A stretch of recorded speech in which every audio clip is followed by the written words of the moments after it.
بسم اللہ الرحمن الرحیم۔ السلام علیکم۔ ہمارے چینل MS وائس آفیشیل پر خوش آمدید۔ صلاح الدین ایوبی نے اداس لہجے میں کہا، میں سمجھتی ہوں۔ رفیہ خاتون نے سخت اور اونچی آواز میں کہا، جس سے ان پر کھانسی کا دورہ پڑ گیا اور وہ حال سے بے حال ہو گئیں۔ تقریباً 15 دن بعد امام شرف الدین اور زبیدہ خانم دمشق پہنچ گئے۔ پھر اسلامی سادگی اور روایت کے ساتھ شمس النساء اور صلاح الدین ایوبی رشتہ ازواج میں منسلک ہو گئے۔ یہ شادی موصل، دمشق اور شام کے عمرہ کے لیے اس قدر حیران کن تھی جیسے آسمان ٹوٹ کر زمین پر گر پڑا ہو۔ سب سے زیادہ تکلیف نور الدین محمود زنگی کے حقیقی بھتیجے سیف الدین والی موصل کو پہنچی تھی، جو شمس النساء سے شادی کر کے سلطنت نوریہ پر قبضہ کرنا چاہتا تھا۔ اس نے شادی کی خبر سن کر اپنی چچی رفیہ خاتون کے نام ایک گستاخانہ خط تحریر کیا تھا۔ میں تصور بھی نہیں کر سکتا تھا کہ آپ ایک غلام زادے کو اپنا داماد بنا کر خاندان زنگی کے عظمت و جلال کو اس طرح خاک میں ملا دیں گی۔ میں نے اپنے باپ کی موت کو بھلا دیا، مگر اس جانگداز حادثے کو زندگی بھر فراموش نہیں کر سکوں گا۔ شادی کے کچھ دن بعد رفیہ خاتون نے صلاح الدین ایوبی اور شمس النساء کو خلوت میں طلب کیا۔ پہلے بیٹی اور داماد کو سلامی کی دعائیں دیں، پھر صلاح الدین کو مخاطب کر کے کہا، اب میں تمہیں اجازت دیتی ہوں کہ تم سلطنت نوریہ کے کسی بھی باغی کو سزا دے سکتے ہو۔ اب کوئی نہیں پوچھے گا کہ تم کون ہو۔ مادر ملکہ کی اس اجازت کے بعد صلاح الدین نے دمشق کا دربار آراستہ کیا۔ سلطنت نوریہ کے تمام امیروں کو شرکت کے دعوت نامے بھیجے گئے جو عمرہ خاندان زنگی کے وفادار اور صلاح الدین ایوبی کے بہی خواہ تھے، وہ اس خصوصی دربار میں شریک ہوئے تھے۔ موصل کے حکمراں اور سلطان نور الدین محمود زنگی کے حقیقی بھتیجے سیف الدین نے سیاسی چال چلتے ہوئے ایک معذرت نامہ ارسال کر دیا تھا، میں اپنی ریاست کے کچھ اندرونی مسائل میں الجھا ہوا ہوں، اس لیے مجھے شرکت سے معذور سمجھا جائے۔ ویسے میں اپنے مرحوم چچا سلطان نور الدین محمود زنگی کی روح سے وفادار ہوں اور اس عہد وفا کو ہر حال میں نبھاؤں گا۔ شمس الدین ابن مقدم اور امیر حسام الدین حسین پہلے بھی ملک صالح کے حکم پر دمشق حاضر نہیں ہوئے تھے۔ پھر جب صلاح الدین ایوبی کو خاندان زنگی کے داماد ہونے کا شرف حاصل ہو گیا تو یہ دونوں امیر اور بھی زیادہ محتاط ہو گئے۔ ادھر شادی کی رسمیں ادا ہو رہی تھیں، ادھر شمس الدین ابن مقدم اور امیر حسام الدین بدحواسی کے عالم میں بانیہ پہنچ کر صلیبی سپہ سالار گرانٹ سے ملے تھے اور کھلے الفاظ میں اپنا مدعا بیان کیا تھا۔ اب وقت آ گیا ہے کہ عیسائی اور مسلم اتحاد ایک مشترکہ لائے عمل کے ساتھ میدان میں اتر آئے۔ عیسائی سالار نے دونوں کی طرف حیرت سے دیکھتے ہوئے کہا تھا، اتحاد اپنی جگہ ہے، مگر میدان عمل میں اترنے سے تمہاری کیا مراد ہے؟ کیا تم یہ چاہتے ہو کہ ہم نور الدین زنگی کے مقبوضات پر پیش قدمی کر دیں؟ امیر حسام الدین اور شمس الدین ابن مقدم نے سالار گرانٹ کے سوال کا جواب دینے کی بجائے اس سے درخواست کی، ہم فوری طور پر شاہ یروشلم اموری سے ملاقات کرنا چاہتے ہیں۔ گرانٹ دل ہی دل میں بہت خوش ہوا کہ ان نادان اور لالچی پرندوں نے خود ہی اپنی گردنیں اور بازو جال کے حوالے کر دیے، مگر وہ دکھاوے کے طور پر یہی کہتا رہا، شاہ یروشلم ہر انسان کو اپنی زیارت و ملاقات سے شرف یاب نہیں کرتے، ان کے روبرو حاضر ہونا دنیا کا سب سے مشکل کام ہے۔ شمس الدین ابن مقدم اور امیر حسام الدین بہت دیر تک صلیبی سالار گرانٹ کی خوشامد کرتے رہے کہ یہ ملاقات بہت ضروری ہے۔ آخر جب شام کے یہ دونوں غدار عمرہ مکمل طور پر عاجز آنے لگے تو سالار گرانٹ بہت رازداری کے ساتھ انتہائی خفیہ راستوں سے ان دونوں کو عیسائیوں کا لباس پہنا کر شاہ یروشلم اموری کے پاس لے گیا۔ سالار گرانٹ پہلے ہی شاہ اموری کو شمس الدین ابن مقدم اور امیر حسام الدین کے بارے میں بہت تفصیل سے سب کچھ بتا چکا تھا، اس لیے جب یہ دونوں غدار شامی عمرہ شاہ اموری کے خلوت قدے میں داخل ہوئے تو صلیبی حکمران نے بڑے والخانہ انداز میں ان کا استقبال کرتے ہوئے کہا، خداوند یسوع مسیح تم پر مہربان ہو کہ اب تم دونوں ناکام و نامراد نہیں رہو گے، خود چل کر آئے ہو، اس لیے فتح و نصرت ہر میدان میں تمہارے قدم چومے گی۔ حکمرانی کے خواب نے شمس الدین ابن مقدم اور امیر حسام الدین حسین کی آنکھوں سے بینائی چھین لی تھی اور وہ دونوں بے اختیار انداز میں شاہ یروشلم اموری کے ہاتھوں کو بار بار بوسہ دے رہے تھے۔ جب شاہ اموری نے ان دونوں کی حرص و حوث کی شدت کا اندازہ کر لیا تو قیمتی شراب سے شامی عمرہ کی تواضع کی، پھر جب شراب کے اثر سے عمرہ کی تواضع کی، پھر جب ان کے اثر سے شمس الدین ابن مقدم اور امیر حسام الدین کے دماغ بوجھل ہو گئے تو شاہ یروشلم نے انتہائی عاجزانہ مگر شاطرانہ انداز میں ان دونوں سے سوال کیا، آخر آپ معزز لوگ مجھ سے کیا چاہتے ہیں؟ سالار گرانڈ نے آپ کو بتایا ہوگا کہ ہم دونوں کو جنگ و جدل سے شدید نفرت ہے اور ہم نے اپنی اس نفرت کا ثبوت دینے کے لیے بانیاس کے محاذ پر صلیبی لشکر کے خلاف شمشیریں بے نیام نہیں کی تھیں۔ شمس الدین ابن مقدم نے ایک لفظ پر زور دیتے ہوئے کہا، مجھے معلوم ہے شاہ یروشلم اموری کے لہجے میں شاہانہ وقار کے ساتھ غرور و تمکنت کا رنگ بھی شامل تھا۔ ہم نے اس دوستی کی بنیاد کو مضبوط تر کرنے کے لیے اپنا کچھ علاقہ بھی صلیبی لشکر کے حوالے کر دیا تھا۔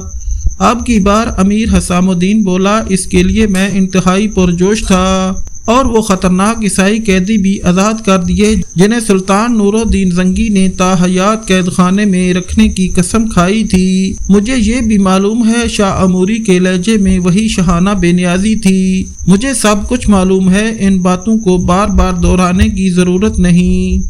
بات انتہائی مختصر کرو اور یہ بتاؤ کہ تمہارے یہاں آنے کا مقصد کیا ہے؟ آپ کو معلوم ہے کہ صلاح الدین سلطان نور الدین زنگی کا داماد بننے والا ہے، شمس الدین ابن مقدم نے کہا اور شاہ اموری کے چہرے پر اپنے اس انکشاف کا رد عمل تلاش کرنے لگا۔ شاہ یروشلم اموری اپنی زرنگار کرسی سے اٹھ کھڑا ہوا، اسے یقین نہیں آ رہا تھا یہ رشتہ کیسے ممکن ہوا، کہاں سلطان کی بیٹی اور کہاں غلام زادہ۔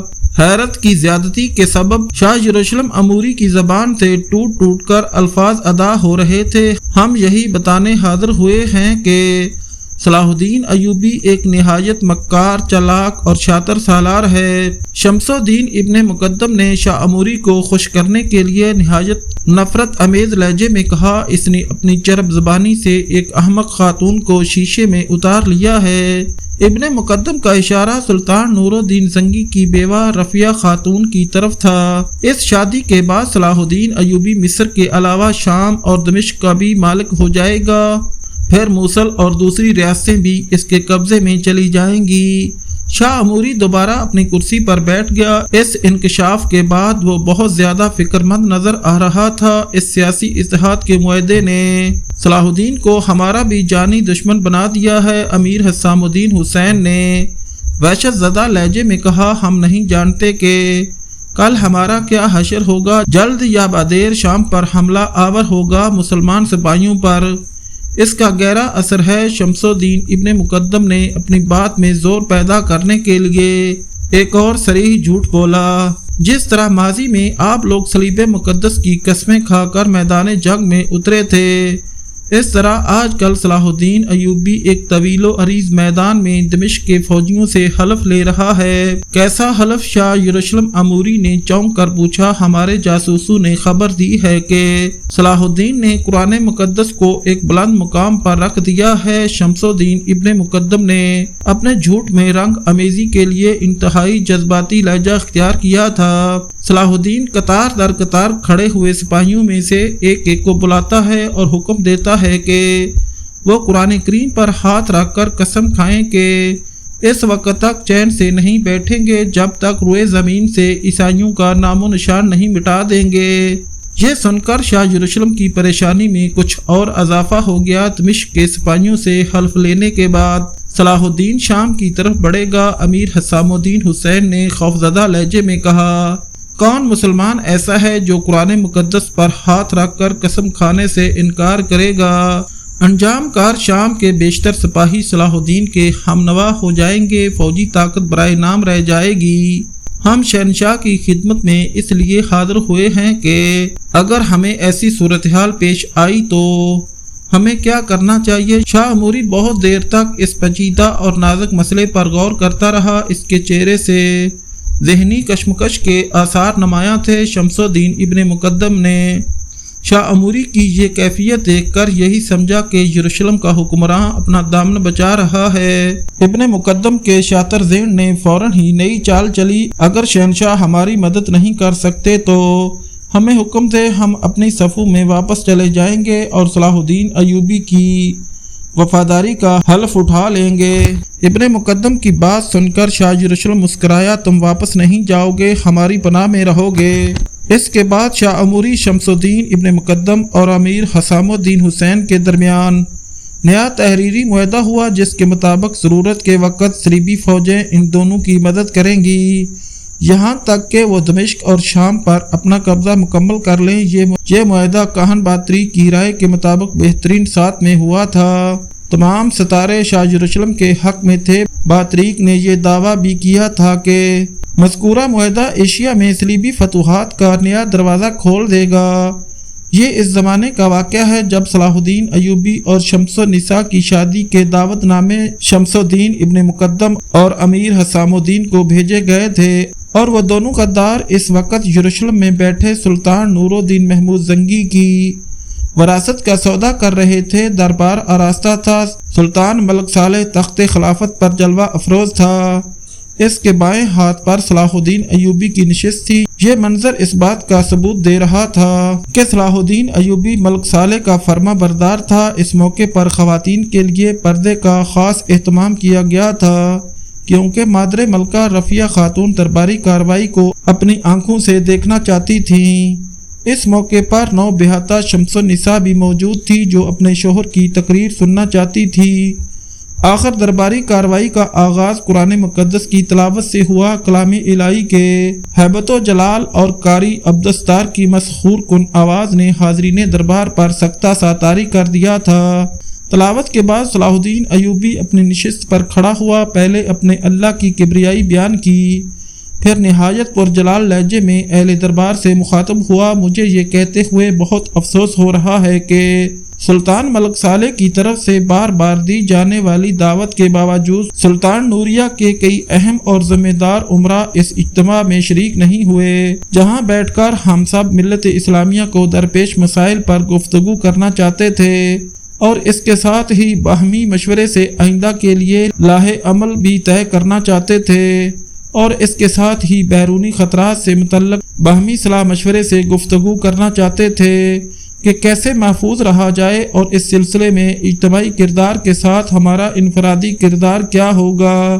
مگر یہ کرسیاں چیخ چیخ کر بتا رہی ہیں کہ ہم نے سلطان عادل سے کیے ہوئے وعدے فراموش کر دیے۔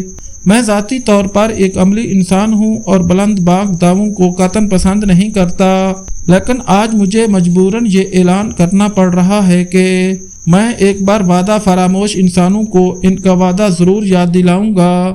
اگر وہ اپنے غلط فیصلوں پر نادم ہو کر واپس لوٹ آئے تو میں والہانہ انداز میں اپنے گلے لگاؤں گا، لیکن اس تنبیہ کے باوجود انہیں اپنے خلف کے الفاظ یاد نہیں آئے تو ایسے بد عہد لوگوں کے لیے سلطنت نوریہ کے کسی گوشے میں کوئی جگہ باقی نہیں رہے گی۔ میں نے بھی سلطان عادل سے ایک عہد کیا ہے، یا تو وہ عہد پورا ہو کر رہے گا یا پھر اسے نبھاتے نبھاتے میری جان چلی جائے گی۔ جو سلطان ملک صالح کا وفادار ہے وہ میرا محبوب اور مخدوم ہے، اور جس نے میرے آقا زادے کے حکم سے سرکوبی کی وہ میرا بدترین دشمن ہے۔ صلاح الدین ایوبی کی تقریر اتنی اثر انگیز تھی کہ اکثر حاضرین دربار کی آنکھیں بھیگ گئیں۔ شمس النساء نے پہلی بار صلاح الدین ایوبی کی شخصیت کے حقیقی خد و خال دیکھے تھے۔ مجھے آپ پر رفیقہ حیات ہونے پر فخر ہے۔ ایک پاک باز اور وفادار بیوی نے جذبات کی گہرائیوں کے ساتھ اپنے شریک سفر کو خراج تحسین پیش کیا۔ صلاح الدین ایوبی کی زندگی میں سکون اور خوشی کے لمحات بہت ہی مختصر تھے۔ اچانک ایک برق رفتار قاصد مصر سے دمشق پہنچا اور اس نے صلاح الدین ایوبی کو اطلاع دی کہ فرنگیوں کا ایک بحری بیڑا اسکندریہ کی بندرگاہ کی طرف بڑھ رہا ہے۔ صلاح الدین ایوبی نے فوری طور پر مادر ملکہ رفیہ خاتون اور اپنی بیوی سے کہا، مجھے ایک سخت جنگی مہم درپیش ہے، اس لیے میں آج ہی مصر واپس جانا چاہتا ہوں۔ ناظرین، آج کی ویڈیو یہاں ختم کی جاتی ہے۔ انشاءاللہ جلد ہی اگلی قسط پیش کی جائے گی۔ ویڈیو اچھی لگے تو ہمارے چینل کو سبسکرائب اور لائک لازمی کریں اور ہماری حوصلہ افزائی کے لیے کمنٹ ضرور کیا کریں۔ شکریہ۔